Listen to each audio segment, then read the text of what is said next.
El día de hoy pretendo de manera general hablar sobre qué hacemos en el instituto y en ese sentido he tratado de dividir la presentación en tres apartados, uno más extenso, el segundo que los otros dos, pero sí para mí sería muy interesante que ustedes supieran para que brevemente lo vayamos analizando. El primero tiene que ver con qué hacemos en el Instituto de Antropología. El segundo, específicamente voy a hablar sobre una colección, en este caso la de códices, que bueno, a pesar de que todas son importantes, creo que la de los códices tiene una significación especial. Y finalmente platicaré un poco del manejo que hacemos con este tipo de documentos. Debo de decirles que tengo anécdotas para escribir un libro, de hecho lo estoy escribiendo, sobre todas las cosas con las que me he encontrado. Y entonces, lo que yo buscaría en la presentación del día de hoy es que ustedes se lleven una idea, por lo menos general, del qué son los códices y por qué los tratamos como los tratamos, porque a veces en alguna ocasión que íbamos bajando uno que compramos en Inglaterra, aunque este no es pictográfico, es más bien un documento manuscrito, nos vieron que íbamos con unos policías armados a dejarlo a la bóveda y una señorita dijo, uy, ni que fuera la Biblia, ¿no? Y entonces le decía, bueno, pues no es la Biblia, pero es un documento por supuesto fundamental. Me refiero al Códice Chimalpain, que como ustedes saben hace algunos años, afortunadamente salió en venta y afortunadamente pudimos comprarlo en el gobierno federal y lo tenemos resguardado en la biblioteca. Ese tipo de documentos que pertenecieron a Ixtlilxóchitl, a Tezosomoc, a Chimalpain y que estuvieron en manos de Sigüenza y Góngora, por ejemplo, pues son fundamentales porque nos permiten saber de dónde venimos, cuál es la historia de todos los pueblos que habitaron lo que ahora es México y la importancia de conocerla. Son un espejo de lo que somos ahora ese tipo de documentos y entonces pretendería que esta fuese la idea. Entonces, primeramente daré generalidades sobre la biblioteca que, bueno, en términos generales, cuando decimos la Biblioteca Nacional de Antropología, pues pensamos que es una, y en este caso no, como vamos a verlo a continuación. Nada más presiono el de en medio o el de arriba. El de arriba es para señalar, me imagino, y entonces así. Para acá. Tal vez es el segundo. Ya. Muy bien. Bueno, aunque los orígenes de la biblioteca se remontan a 1825, cuando Guadalupe Victoria hace un decreto para que se funde el Museo Nacional, diversas vicisitudes, sobre todo los grandes problemas que se tuvo al inicio de la nación mexicana, pues impidieron una consolidación de los proyectos, como se sabe, no nada más de este proyecto del Museo Nacional, a donde se llevaron todos los documentos que se tenían en la Secretaría del Virreinato, una gran cantidad de animales y de disecados y de colecciones de plantas, inclusive de animales disecados, etcétera. La verdad es que no se pudo consolidar ese proyecto en su totalidad, sino hasta después del triunfo de Juárez en particular, que es quien, entre otros grandes aspectos, pues por ejemplo, funda la Biblioteca Nacional de México y otros proyectos que poco a poco van fundándose y consolidándose principalmente, aunque creo que la mayoría de los proyectos mexicanos como tal se consolidan con Porfirio Díaz o con Lerdo. Un poco comienza el asunto porque ya comienza a haber paz y comienza a haber una serie de circunstancias que antes no las tuvimos en nuestro país y bueno, poco a poco se va llevando a cabo un asunto de consolidación en todas las instituciones. Entonces, si bien es cierto que los orígenes son de 1825, es hasta 1888, por cierto, este año estamos cumpliendo 130 años en la biblioteca, en el momento en el que don Francisco del Paso y Troncoso invita a don José María de Ágreda y Sánchez, un gran bibliófilo y un gran conocedor sobre todo de la época virreinal, y juntos, un 22 de diciembre, deciden conformar lo que se va a conocer en el paso del tiempo como la Biblioteca del Museo. Curiosamente, ese es el título que recibe hasta la fecha porque, bueno, aunque no tenemos nada que ver con el museo, estamos en las instalaciones del museo y por eso siempre se le ha conocido como la Biblioteca del Museo, lo cual es interesante, ¿no? Particularmente, la biblioteca en la actualidad no es somos 69, es una red de bibliotecas, hay por lo menos una en cada estado, a veces hay dos porque hay museos que tienen también, o zonas arqueológicas que tienen una pequeña biblioteca o grande biblioteca dependiendo de las necesidades, porque las bibliotecas del instituto fungen como principal ayuda para la investigación. Esa es la razón de ser de las bibliotecas, es precisamente brindar a los investigadores todo el apoyo bibliográfico y documental archivístico con la finalidad de que se lleve a cabo la investigación. Como somos bibliotecas públicas, por supuesto que también pueden consultarse por cualquier persona que así lo requiera. Pero una parte que poca gente conoce es que, aparte de ser biblioteca y tener 69 bibliotecas a nivel nacional, tenemos 100 archivos.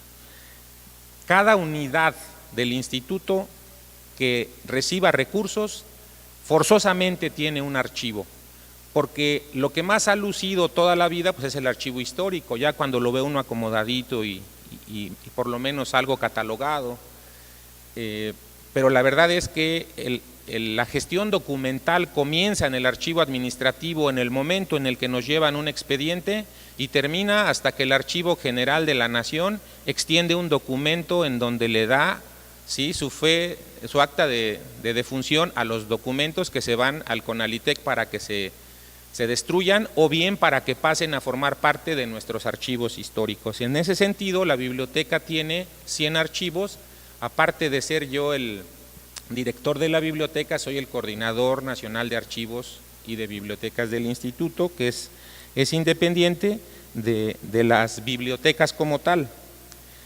Durante mucho tiempo también la biblioteca ha recibido fondos muy importantes en el ámbito de la historia y de la antropología, que he tenido oportunidad de visitar en otros países algunas de las bibliotecas nacionales o de algún tema en específico.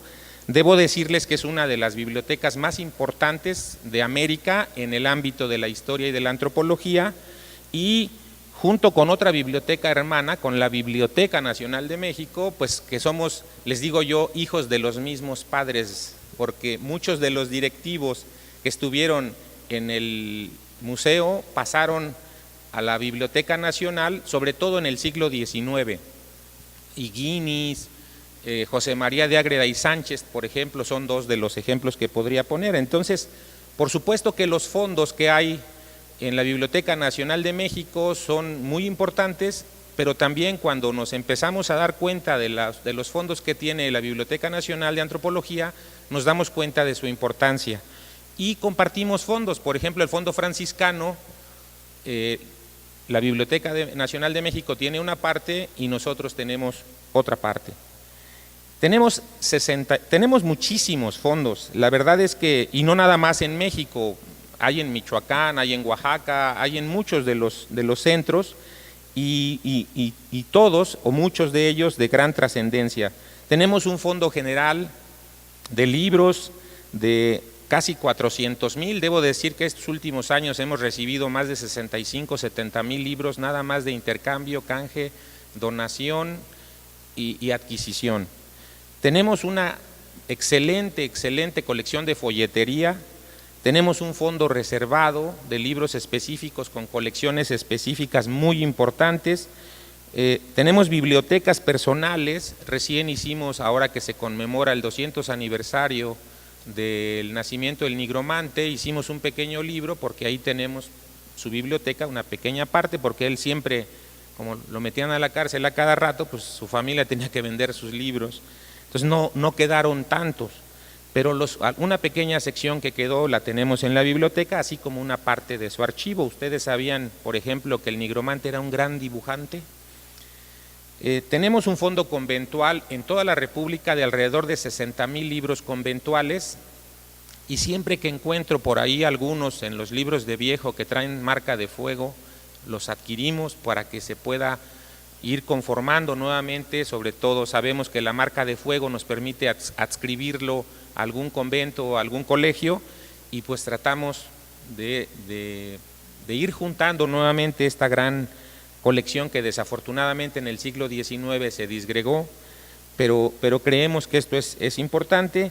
Tenemos, poca gente lo sabe, una fototeca especializada en arqueología y en aspectos de monumentos coloniales, pero muy importante, una mapoteca de más de 12,000 mapas, de los cuales mucho de lo que estoy diciendo ya está disponible en la mediateca. Se pueden consultar por lo menos de mapas 400, se pueden bajar, se pueden revisar, porque esa es una de las partes que creo que las bibliotecas y los archivos tienen que tener muy en cuenta. Tenemos que poner a disposición de la gente. Si la gente no va a las bibliotecas, vayamos nosotros a sus casas, metámonos por el internet, por como podamos, y llevémosle a la gente toda esta gran patrimonio que tenemos. Es necesario.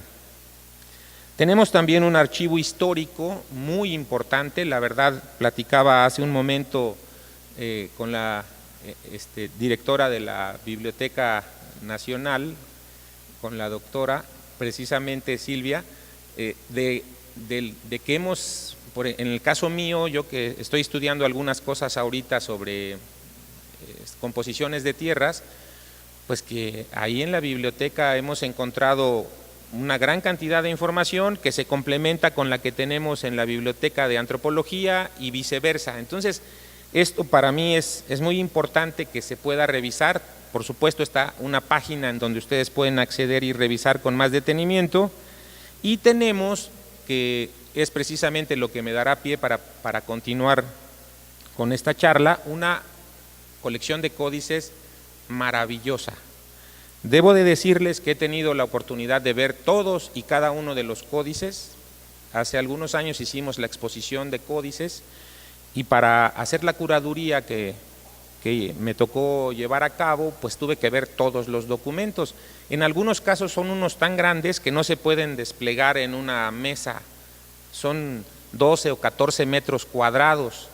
Entonces es muy importante, es la más importante que existe en el mundo en cantidad, y en calidad, por supuesto que son documentos sumamente importantes, tal vez solamente comparables a los que tienen en Francia, y que bueno, hay una historia por ahí muy particular. Entonces, en el día de hoy voy a platicar brevemente sobre qué es un códice, para qué sirvió, qué contenía. Muy brevemente, iré un poco más rápido para que nos quede más claro, porque debo de decir que los códices afortunadamente no nada más están en las bibliotecas. Los pueblos también resguardan con mucho celo en ocasiones una gran cantidad de documentos.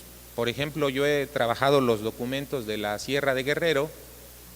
Chiepetlan, un pueblo, tiene 6 documentos grandes, de gran formato algunos, y Oaxaca, por supuesto que tiene otra gran cantidad de códices en sus pueblos, que son fundamentales para entender pues la identidad de todos los pueblos y de todas estas naciones antiguas.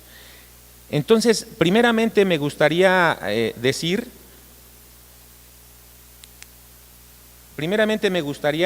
que en el mundo únicamente conocemos que el desarrollo de los pueblos llevó a pocas civilizaciones a lograr la escritura.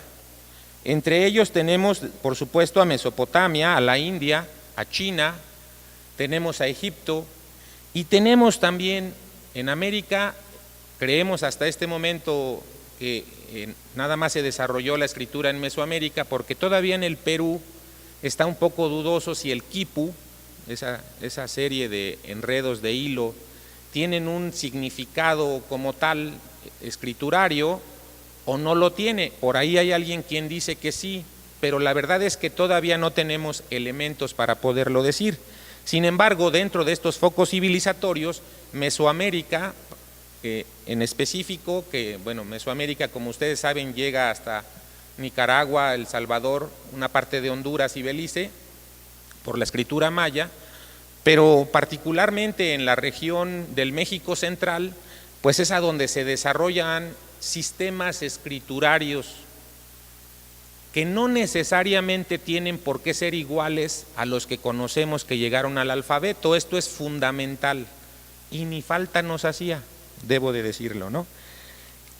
Particularmente en Mesoamérica, que es Mesoamérica lo utiliza como una manera de explicar una región cultural, Paul Kirchhoff, a mediados del siglo XX, y bueno, tiene esas peculiaridades que ustedes pueden ver ahí, y él dice, entre otras cosas, que estos pueblos se caracterizan, bueno, por el uso por la utilización del maíz como principal, el uso de la flecha y del arco, de un calendario, y particularmente con el hecho de que dejaron notaciones escriturarias específicas en diversos soportes. Una vez dicho esto, me gustaría pasar a la siguiente, a tratar de responder en el trayecto de la plática, ¿qué es un códice? ¿Por qué para nosotros un códice a veces tiene hasta un halo de sacralidad? Yo me he dado cuenta de que hay personas que cuando ven un códice como que impone, sobre todo cuando uno ve el original, porque nunca un facsimilar, lo debo de decir, he tenido oportunidad de trabajar con muchos, nunca un facsimilar va a rebasar a un original. Ver un original es impresionante, y en ese sentido debo de decir entonces, bueno, conocemos, se llaman códices o lo hemos denominado códices, aunque no sabemos en qué momento alguien le puso, suponemos que fue Humboldt, que le llama códice, pero no lo sabemos del todo, y entendemos por códice a un manuscrito, particularmente en Europa le llamaban códex o códice, a los manuscritos elaborados antes de la imprenta. Sin embargo, en Mesoamérica tienen variantes a lo que nosotros entenderíamos como códice en el área, en Europa, porque como vamos a ver, las particularidades de este tipo de documentos pues son muy determinantes para poder entender cómo las llevaban a cabo. Entonces, todos los documentos elaborados antes de la imprenta se les ha dado por llamar códices. Pero para nosotros, por eso le ponemos también códice mesoamericano para que sea más específico. Desde luego que cuando los utilizamos les podemos llamar códices de las determinadas regiones, pero eso pues dependerá del que lo esté estudiando. Particularmente para nosotros, o en lo que he tenido oportunidad, los códices para nosotros son los libros donde las culturas antiguas atraparon en imagen su palabra. Para mí eso es un códice. Y particularmente, pues por supuesto, en virtud de que esta es una civilización que logró llegar a un sistema de notación, pues es importante que nos quede claro que son los libros, los antiguos libros del mundo americano. Se les ha llamado también como libros libros figurativos o libros de pinturas. Es obvio que cuando los españoles llegan, como no ven escritura elaborada con un alfabeto, pues para ellos son más bien pinturas. Y en ese sentido se les ha denominado también, sobre todo en el siglo XVI, los frailes. Los códices mesoamericanos son en un primer momento indispensables para conocer el pensamiento de los pueblos, porque en ellos se plasmó precisamente la parte geográfica, la parte administrativa, la parte religiosa, que son muy difíciles de entender. Estamos haciendo un facsimilar del Tonalámatl de Oban, que es un libro calendárico de 260 días, y después de hacer la revisión del documento, pues vemos que hasta la fecha, desde que se conoce ese documento, nadie le ha entrado a analizar el documento, por la gran dificultad que implica, porque son conocimientos muy especiales y muy difíciles de lograr comprender. Entonces cuesta mucho trabajo en un primer momento entender ese tipo de documentos religiosos, pero afortunadamente poco a poco las cosas se van dando. Entonces todos estos conocimientos se plasmaron en los códices, y por eso la importancia para poder reconstruir precisamente toda la historia y toda la forma de pensar de estos pueblos antiguos. En la antigüedad se resguardaban en los pueblos, se mostraban por un grupo muy pequeño. Recordemos que el conocimiento es poder, y no cualquier persona podía acceder al conocimiento de estos documentos, pero es importante más o menos saber, de acuerdo a las crónicas, cómo se guardaban. Se dice que se doblaban, muchos son a manera de biombo, de acordeón, y tenían en una caja de piel en ocasiones o de madera, y ahí se resguardaban en pequeñas bibliotecas. Sabemos de bibliotecas importantes como la de Texcoco, pero es casi seguro que todos en cada uno de los pueblos tuvieran documentos donde se platicara sobre el origen que tuvo el pueblo, ¿sí? Y que de una manera u otra fueran libros que se utilizaran para enseñarle a los más jóvenes precisamente la historia del pueblo, los orígenes, la migración, etcétera, etcétera, las deidades y todo esto.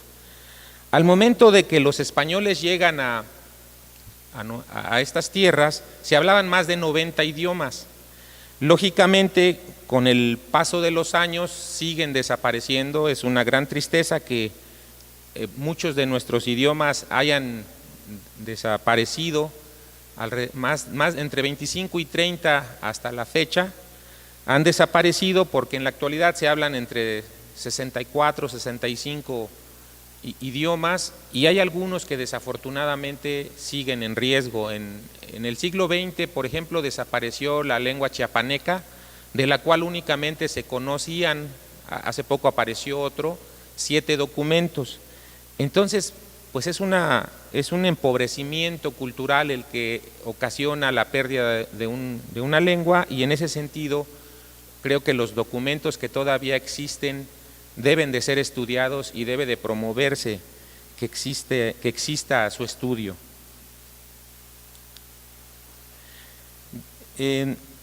Yo he trabajado más los códices en náhuatl. Conozco los códices de Oaxaca en términos generales, pero nunca los he estudiado en su profundidad. Para eso, usualmente cuando vamos a algunas conferencias o algunas mesas, creo que Oaxaca se ha distinguido por tener muy buenos investigadores de los códices de estas regiones,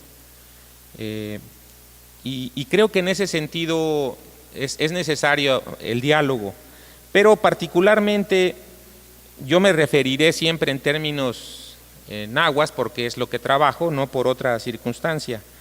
¿Quiénes conocían los datos y la historia de los pueblos? Pues los especialistas en ello, ¿no? Que eran los sabios, que se conocían como los tlamatinis, o tlamatinime en plural, que son los dueños de la tinta negra, la tinta roja, el que tiene los libros, el que los guarda. Eso es lo que dice en náhuatl, tlilec tlapalec amushguauamoshech, en náhuatl. Por supuesto que este sabio tenía que enseñar, tenía que decirnos cuál era precisamente el contenido de estos documentos y pasarlo a las nuevas generaciones, porque yo tengo una particular percepción de cómo era el sistema en Mesoamérica que al final trataré de decirles. Este personaje, estos sabios, pasaban esta información y por supuesto a los que veían más hábiles en el manejo del conocimiento de los tintes y de la realización de estos, pues les enseñaban y eran los nuevos especialistas y los que iban a resguardar con el paso del tiempo los documentos. Para la elaboración de los códices, sí, ¿verdad? Sí, cambió. Esto se hacía, por supuesto, en el momento en el que se les enseñaba, pero también en las escuelas se les iba dando los conocimientos necesarios para que pudieran escribir. El término náhuatl a estas personas especialistas es el término de tlacuilo. Particularmente quiere decir el que escribe pintando. Aquí en la región de Oaxaca, por lo menos en el mixteco, se les conoce como Taihuizitacu y en el área maya como Axip, que en términos generales se podría traducir de la misma manera. También había tlacuilos mujeres, por cierto, porque ahora que es necesario decirlo, ¿verdad? Porque si no luego dicen que era como nada más de los hombres, ¿no? También había excelentes mujeres tlacuilo y lo vemos inclusive representado en los códices. ¿Qué se utilizaba para hacer los códices? Bueno, en términos generales lo que utilizábamos durante la época prehispánica pues eran los soportes del maguey. Muchos de los códices oaxaqueños están elaborados precisamente en maguey. También se utilizaba el maguey. Son pocos los documentos que quedan de maguey. Recientemente la biblioteca por mi conducto adquirió un pequeño documento tlaxcalteca de maguey que se une a los 6 que ya teníamos y a los 8 que hay en el mundo. Nada más se conocen 8 en maguey. El que vemos del lado izquierdo, el de 2 hojas, es precisamente de maguey. Y bueno, también conocemos el clásico códice hecho de amate. Pero ¿cómo los hacían? Bueno, afortunadamente esta técnica todavía sigue haciéndose. Veía desde el día de ayer por aquí en la tarde que venden amate y siguen, yo creo que llevando. Sí le podrías dar. Mientras yo platico, ustedes pueden ver. Recientemente nosotros llevamos la manufactura de códices para hacerlos exactamente o muy parecidos a los originales. Hicimos el códice Boturini para iniciar y ver cómo nos quedaba, y para ello acudimos a una región, un lugar aquí en Puebla que se llama San Pablito, en donde siguen haciéndolo exactamente con las técnicas antiguas. Lo que ustedes están viendo es a la gente que contratamos para llevar a cabo este tipo de códices. Luego los recortamos muy idénticos. Bueno, se imprimió, se recortó, si tenía una pequeña hoyito se lo hacíamos, para que fuese un documento igualito al que es el original. Pero lógicamente nunca lo superará, pero sí visualmente es muy parecido. Y esas técnicas antiguas pues se siguen utilizando afortunadamente, y tendríamos, creo que aquí hay un buen intento por parte de tanto de autoridades como del señor Toledo por tratar de recuperar todo esto y otras cosas, ¿verdad? No nada más el amate, pero creemos que es muy importante porque yo creo que mucha gente podrá vivir todavía de esto. Y vemos que hasta las pinturas que utilizan siguen haciéndose como en la antigüedad. Hemos ido a grabarlos y la verdad es que hacen los colores todavía con las técnicas antiguas, lo cual me da a mí mucho gusto. Yo soy de Guerrero Y allá en Guerrero también hay lugares en donde se hace el amate y donde se sigue pintando en la actualidad. Entonces, para nosotros es muy importante. Ese es un documento que mide 5,50, 5,49 para ser exacto, el Códice Boturini, por 20 centímetros de ancho. Esta es la familia. Debo de decir que fue toda una revolución en el pueblo, porque mandarles a hacer 100 hojas de esas, pues era algo para ellos casi imposible, porque una familia no la podría hacer, necesitarían mucho tiempo. Entonces varias de las familias afortunadamente se pusieron de acuerdo y trabajaron con nosotros, y ahí están viendo ya el resultado. Ese es el códice como quedó. Por cierto, le dimos uno a la biblioteca de aquí por si alguien lo quiere consultar. Y hicimos una aplicación por medio de la cual la persona pone su teléfono o su tableta y le dice la historia del documento y el significado de los glifos. Entonces, en ese sentido, si pasamos ya. Ahí está. Ahora, los pigmentos. ¿Cómo hacían los pigmentos? Bueno, en términos generales sabían que para el negro se utilizaba el negro de humo, que le llaman, para la hematita y el cinabrio para el rojo, el índigo para varios colores azules, el zacatlaxcali para el amarillo y el achiote para algún color más naranja.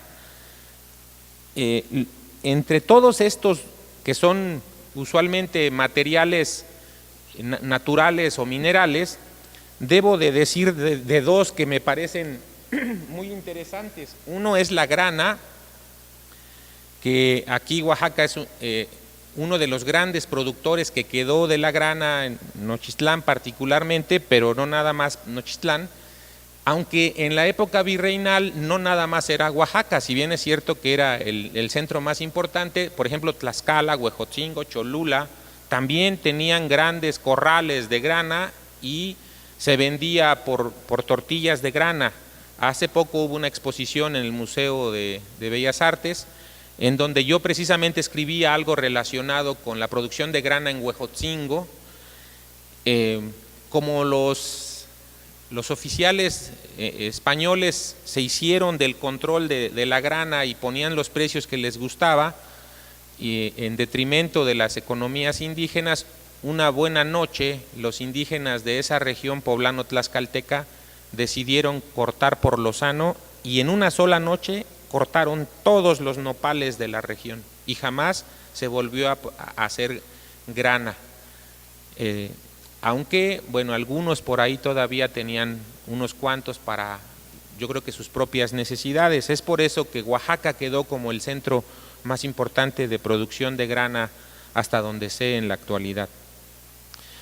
El otro tiene que ver con el caracol, que es un caracol endémico de las costas de Guerrero y de Oaxaca. Si le pudieras dar a esta. Ese es como se obtiene la grana, que es un insecto muy pequeñito y que va generando, y bueno, es muy bonito también conocer esta parte.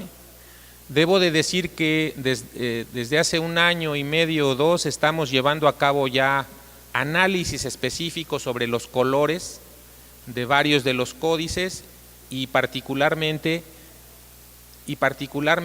es interesante notar que hemos encontrado por lo menos 5 códices y llevamos como 8 o 10 trabajados, y 5 de ellos tienen grana. Se ha comprobado fehacientemente. Entonces, para nosotros es importante. El otro, si lo pones brevemente, me iré un poco más rápido, es el del caracol púrpura,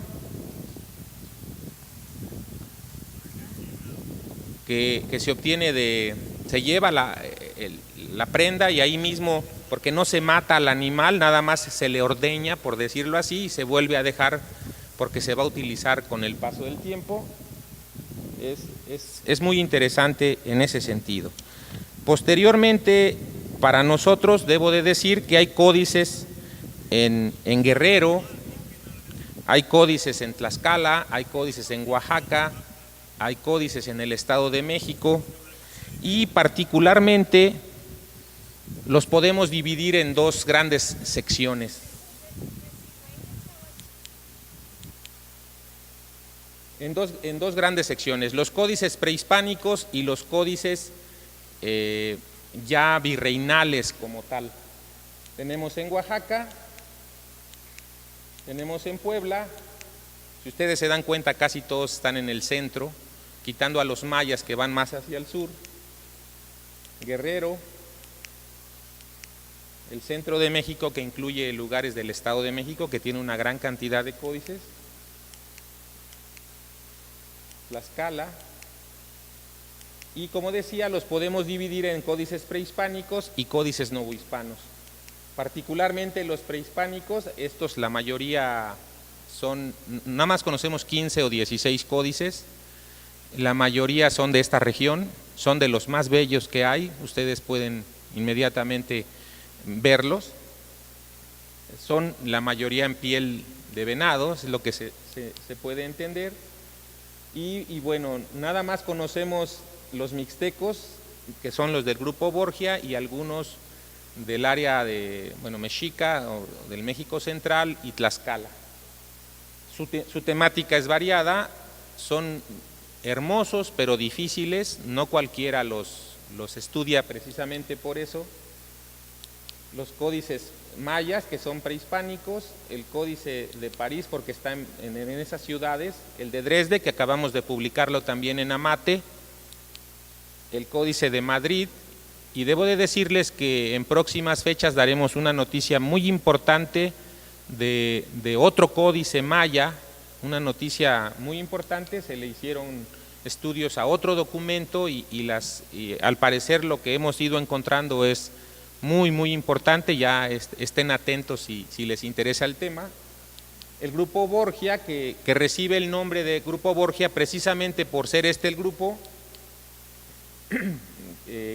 más bien ese códice le da nombre a un grupo de 5 documentos, el Vaticano, que está en Inglaterra, el Feyerabadi, que mucho se ha dicho que pues por qué se llaman Borgia y Feyerabadi, por qué no con nombres, bueno, desde el punto de vista académico durante toda la bibliografía pues se ha conocido de esta manera, entonces es muy difícil cambiarles los nombres, aunque se ha intentado por ahí.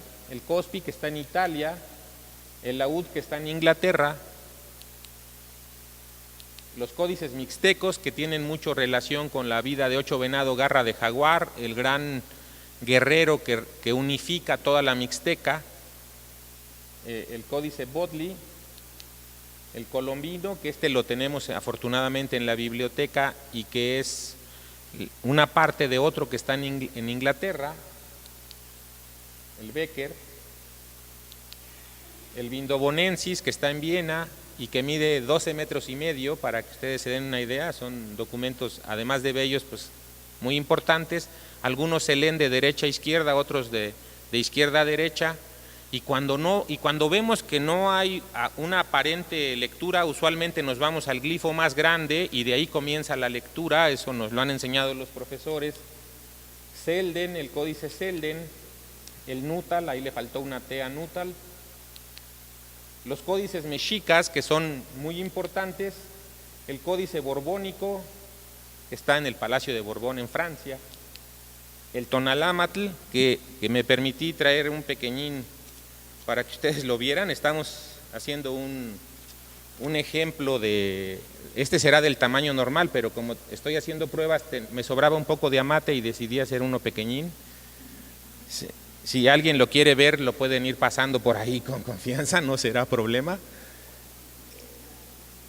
Sí, el Tonalámatl, que es un calendario de 260 días, decía yo que es muy difícil, pero ya más o menos algunos otros investigadores han hecho, Seller y otros han hecho investigaciones, entonces vamos a dar alguna idea de nosotros qué pensamos. Y bueno, esos son en cuanto a códices prehispánicos. Los códices novohispanos, Cuando llegan los españoles, los indígenas se ven precisados a incorporar nuevas representaciones. Por ejemplo, aquí no había dinero, se pone la representación del dinero. En algunos casos, como se les tiene que entregar a españoles y los españoles no conocen el sistema, lo que hacen es ponerle glosas en la parte de abajo a las imágenes, ¿no? Perdón, aquí creo que sí, es acá arriba. Es este. Aquí, ¿no? Estas glosas que les dan luces precisamente para comprender, porque desde un principio los documentos se presentaron para que ellos los revisaran. Tenemos, se introducen nuevos soportes, porque el único soporte conocido es el del biombo. No sobrevivió ningún otro documento que sepamos. Si eran en lienzos gigantes, no lo sabemos, no sobrevivió ninguno. No sobrevivieron libros encuadernados o cosidos por uno de sus partes, no sobrevivió. Entonces, el único que conocemos es el del biombo. Y ya sabemos que llegan otros con otros formatos, otros soportes y otras necesidades. Los lienzos, que Oaxaca se caracteriza precisamente por lienzos muy grandes y muy importantes, y bueno, los libros como tales. También los contenidos siguen siendo los mismos que antes, pero se añaden nuevas necesidades de representación. Por ejemplo, los abusos de los encomenderos, propiedades se delimitan y se ponen en las compras, en la compraventa de tierras se pone un pequeño mapa. Entonces las necesidades también se van adecuando. Códices cartográficos, este es muy bello, es de la Ciudad de México como están representados ahí los albarradones de la ciudad, donde se dividía la laguna del agua salobre y la dulce. Que hace algunos 3 años me invitaron aquí a Santa María, precisamente acudí para dar una copia en gran formato de este documento, que es muy bello y que trata precisamente del personaje que mata a 8 venado garra de jaguar y que después él funda, bueno, uno de sus herederos, porque él muere en el camino, funda precisamente este pueblo allá rumbo a la costa. El mapa de Sigüenza, que es como el Códice Boturini, pero con otra forma. Que es muy bello, el Códice Xolotl. Lo que ustedes están viendo es un retrato a vuelo de pájaro de la ciudad del Valle de México, y que trata sobre el chosno de Nezahualcóyotl, precisamente el gran poeta. Que Xolotl se llamaba este señor, es uno de los grandes guerreros junto con Quetzalcóatl, y lo vemos aquí representado en el cerrito de Tenayuca. Esto significa Tenayuca, son puras piedritas. Y aquí está Xolotl platicando con su hijo, y aquí muere. Entonces, más o menos también ya lo conocemos. Este es un documento importantísimo para la antigüedad. El Códice Boturini, ya hemos visto varias de sus escenas, si no, les invito a que lo vean. Afortunadamente todos los códices están digitales en buena resolución y pueden bajarse. Códices calendáricos, como estos, todos los pueblos usualmente llevaban los anales de Tula. Es un documento también en biombo, en donde se va marcando cada año lo que pasa de importante en el pueblo. Murió fulano, tembló, hubo langosta, etcétera, etcétera, y se va marcando en estas secciones de abajo. Está un poquito maltratado, pero se va marcando año con año y por eso recibe ese nombre. Los códices genealógicos, lo que ustedes están viendo aquí se lee de abajo para arriba, dependiendo, ¿no? Estos señores son los que lo mandan a hacer, y esta es toda la genealogía. En Oaxaca hay excelentes códices, lienzos que son genealógicos con información sumamente importante, y que creo que uno de los que hizo un gran aporte fue don Alfonso Caso, cuando encuentra precisamente hasta 800 años de genealogías de aquí de la Mixteca, y puede explicar eso muchos códices. El Códice Techaloyan, que tiene una particularidad. Recordaba ayer en la iglesia donde está en la entrada, en el sotocoro, estaba precisamente el árbol genealógico. No, nosotros teníamos nopal genealógico. Aquí está, los reyes mexicas por un lado, los tlactuanis y los tlactuanis tlatelolcas por otro, que remiten precisamente a una antigüedad de Xolotl, como gran guerrero que reparte las tierras y todo. Este es muy bonito. También tengo uno pequeñito que hice como de la mesa de largo, y es muy bonito porque en realidad tiene como 8 metros de largo y como 55 de ancho. Los códices económicos, que son muy bellos, y bueno, estos que son los que yo he trabajado, brevemente les diré para ver cómo se puede leer. Es muy rápido lo que voy a hacer, pero bueno. En la ciudad de Huejotzinco, ante el señor corregidor, el gobernador y los alcaldes entregaron a la iglesia 420 fanegas de maíz. Al señor fulanito, no sabemos su nombre, por lo menos no con la imagen, 800 fanegas, 200 a este señor, 1000 a este otro, 2500 a este otro, y la suma de todo esto está aquí abajo. Qué rápido leemos códices. Bueno, esa fue mi tesis de maestría, entonces me la sé. Y este otro, que es también de Huejotzinco, he tenido el gusto de reconstruir el señorío de Huejotzinco, por eso la sidra no me hace falta en casa. Me nombraron hijo predilecto de Huejotzinco. Entonces yo analicé todos sus códices e hice toda la reconstrucción de 400 años de su historia desde que salen de Chicomostoc y todos los que gobernaron hasta 1650 más o menos. Este es otro que es muy importante, también es año con año, ¿sí? Y lo que están diciendo aquí es lo que le pagaron a la corona, lo que le pagaron a la comunidad como tal, y lo que dieron de maíz. Esto es año con año. Hasta aquí abajo está el total. Este libro está publicado y se puede ver en el internet de manera sencilla, está libre, por supuesto que no es problema, se puede ver y los remito a él para que puedan, pues si tienen interés en saber, porque es una historia muy interesante. Desde 1997 estos códices fueron considerados Memoria del Mundo por la UNESCO, y esto nos da derechos y nos da obligaciones. En el 2014-15 hicimos una exposición muy importante, la más importante que se ha hecho sobre códices originales en el mundo, que incluyó 43 documentos más el códice Chimalpain que hice mención al inicio. Fue una exposición muy importante, porque lo que nosotros hicimos es tener un cuidado muy especial. ¿Cómo resguardamos los códices y por qué es importante resguardarlos así? Hay gente que a veces nos ha dicho que parece o que pudiera ser una exageración, pero la verdad es que no.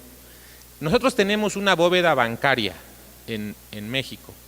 Esa bóveda, 24 horas, 7 días a la semana, 365 días del año, está siendo revisada y monitoreada en cuanto a la luz. No hay luz más que cuando se entra, en cuanto a la humedad y en cuanto a la temperatura. Tenemos siempre la misma humedad y la misma temperatura, siempre están. ¿Qué hicimos para poder hacer esta exposición? Las condiciones de la bóveda las pasamos a la sala de exposición del museo. Y esto implicó un gran reto, se tuvo que cambiar el aire acondicionado, se tuvo que poner un poco, si ustedes ven ahí está a oscuras, el LED ya no le daña, pero nosotros quisimos tal vez exagerar un poco estas condiciones. Y un aspecto importante para los códices antiguos, los prehispánicos en específico, o más antiguos como el códice colombino, se hizo este tipo de... les llaman anóxicas a este tipo de muebles. ¿Qué quiere decir? Que se le saca el oxígeno mientras se le va inyectando gas argón. El gas argón, la UNAM nos ayudó, la gente de la UNAM, para poder hacer esto.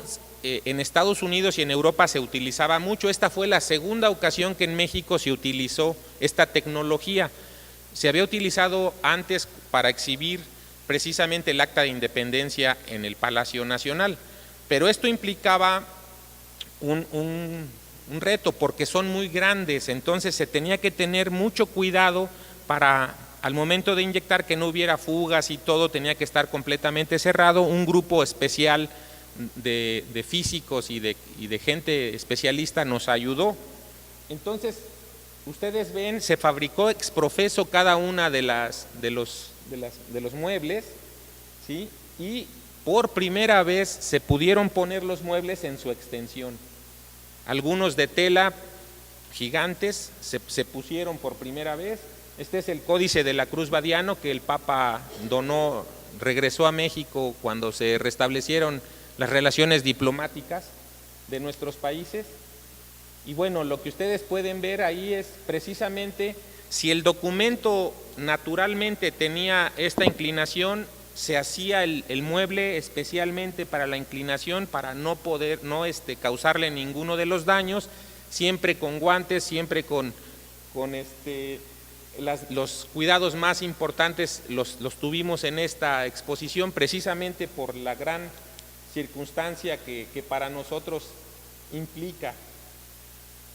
Se hicieron estos partes expresamente para el porcentaje de inclinación que deben de tener, y entonces es una exposición por supuesto muy cara, pero nunca se habían expuesto porque la luz en ocasiones, no en ocasiones, siempre les causaba daño.